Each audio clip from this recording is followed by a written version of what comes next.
Hey everyone, I'm Leo Gestetner and welcome to A Founder's Life.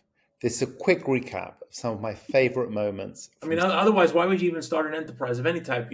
Whether it's a commercial or non-commercial. Why would you start? Because you looked at something and said, "Wow, there's a need out there which no one else is satisfying, and I've got an idea about how to meet that need." And so it sparks the initial inspiration is one of curiosity, a sense of optimism that the problem is it's a resolvable problem, a certain amount of self-confidence that you have the wherewithal to solve that. And what I would suggest is for someone who's starting up, don't lose sight, don't lose sense, don't lose grasp of that initial activation energy. So, in the books that I've written for people, which I do like a lot of leadership books, people talk about how work-life balance is a myth.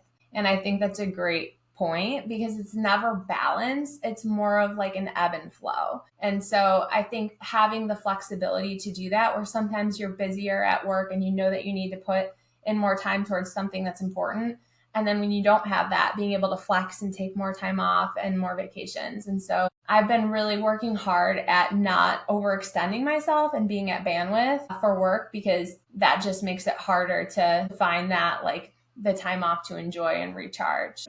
Find the right co-founders, hire the right early team, and let them cook, right? Like give them problems, not solutions. And if any of my employees are listening to this, I'm sure some of them are like, what about that time last week you told me to do X, Y, or Z? I'm not saying there aren't times where I feel that I have a specific insight, but in general, delegating problems and not solutions, and delegating in general is the way to not have to spend every waking second on the company and still add value. It's less the what and maybe the how. Actually, I talked to a lot of my clients about this too. Many of them have made incredible amounts of money and they're wealthy and all that kind of stuff.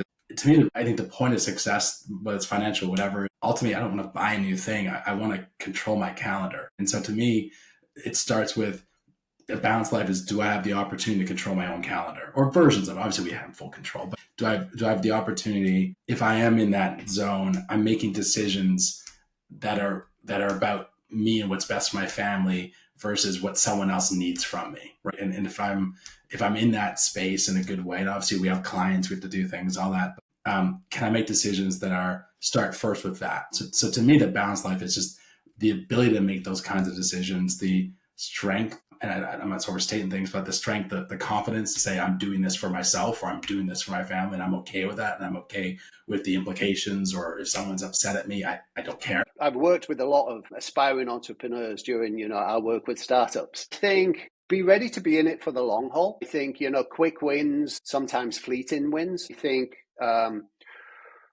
I think it's also super important. You have to be able to pivot. You know this as well as everyone else. Like the idea that you start developing will most likely not be the idea that you're still working on in 5 years' time or 10 years' time. So you have to be able to pivot. But I do think it's important to have a vision for what that roadmap is going to be before you start off. If you missed any episodes, this is your reminder to go back and catch up.